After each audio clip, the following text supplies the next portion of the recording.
The Charlotte Hornets are a team who has been floating in mediocrity for what seems like their entire 32-year existence.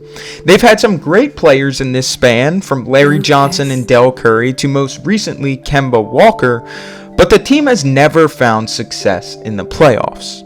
In today's video, I'm going to break down how the Charlotte Hornets can rebuild their team to return to the postseason. But before we get into today's video, I want to thank you guys for your continued support on this channel. We are almost at 300 subscribers, and none of this would be possible without you guys. Also, if you are new here and enjoy basketball, consider subscribing. I upload every single day. Now let's get right into it.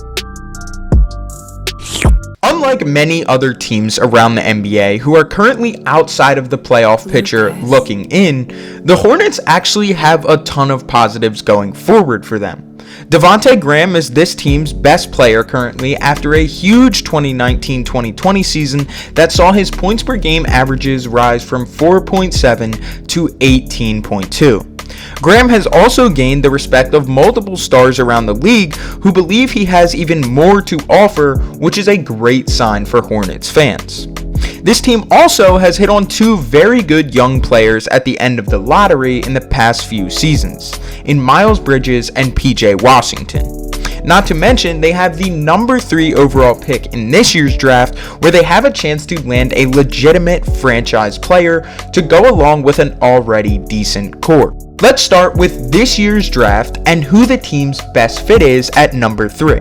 In my opinion, Charlotte's pick this year will revolve around what the Warriors do, one spot ahead of them at number 2. If the Warriors take LaMelo Ball, James Wiseman falls right into the hands of the Hornets at number 3, at a position they very much need. If the Warriors take Wiseman, on the other hand, though, LaMelo Ball falls right into the lap of the Hornets, which gives them another lethal weapon in the backcourt with Devonte Graham and Terry Rozier. If neither of these scenarios happen, the Hornets will still benefit from this pick because they were only supposed to have the 8th pick in this year's draft before they moved up in the draft lottery. Now let's take a look at the roster makeup of this team and any possible changes that they can make to free up cap space and possibly sign any free agents this summer.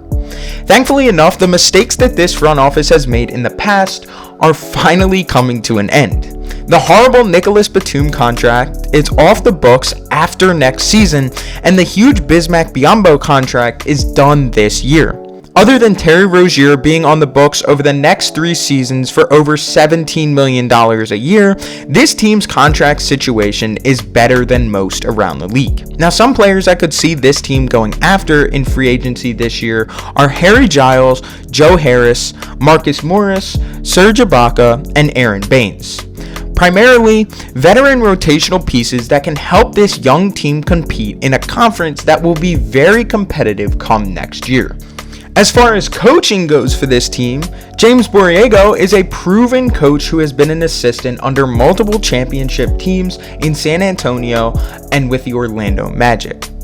In my opinion, the weakest link of the Hornets to this point has to be the front office, which is the reason why the title is what it is for this video. If this front office, with Michael Jordan at the helm, can maintain some type of stability, I think this team has a good chance to make the playoffs the next couple of seasons because they have a good roster, a good coach, and will be adding a top 3 draft pick to this team come November. What do you guys think the Hornets have to do to return to the postseason? In my opinion, this team doesn't have to do much as far as a rebuild goes because they already have some very good young pieces set in place over the next few seasons, and they're going to be adding a franchise player with the number 3 pick this year. Let me know in the comment section down below what moves you guys think this team should make to return to the postseason. Also, let me know some more teams that you guys would like to see me do this for in the comment section down below. If this wasn't your team, I hope I can make a video for them in the future. And I hope to see you guys in the next one.